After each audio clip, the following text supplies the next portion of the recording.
నీకోసమే ఎదురు చూస్తూ ఉన్నాను. వెళ్ళిన పని ఏమైంది? ఈ శివ ఒక పని మీద వెళ్ళాడంటే ఆ పని పూర్తయితేనే తిరిగి వస్తాడు. That is Shiva. అయితే సాధించావన్నమాట. చెప్పానుగా, నాకు ప్రాణం కంటే పని ముఖ్యం.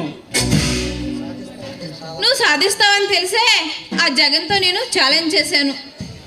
ఆ జగన్ గారు నీ వాచ్మెన్కి 10,000 లంచం ఇచ్చి నీ ఆఫీస్లోని ఫైల్ కాజేశాడు. నేను వాడి ఆఫీస్ మేనేజర్కి ఒక వార్నింగ్ ఇచ్చి ఆ ఫైల్ తీసుకొచ్చాను.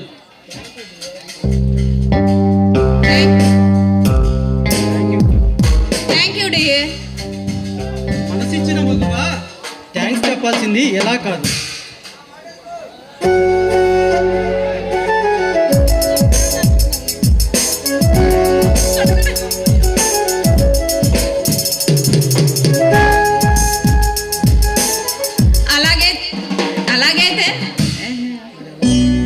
అలాగైతే మరి ఎలా చెప్పాలో అది కూడా తమరే చెప్పండి.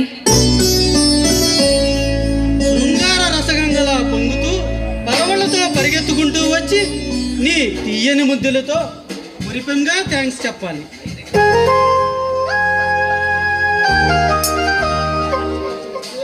అబ్బా, మరీ మీరంత పచ్చిగా చెప్తే నాకు సిగ్గేస్తుంది బాబు.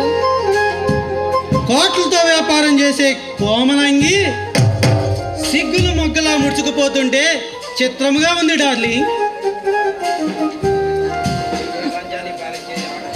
ప్రపంచాన్ని పాలించే ఏ ఆడదైనా సరే మనసు ఇచ్చిన మగాడు ముందు మామూలు ఆడపిల్లగా మారిపోతుంది. నువ్వు మామూలు ఆడపిల్లవు కాదు,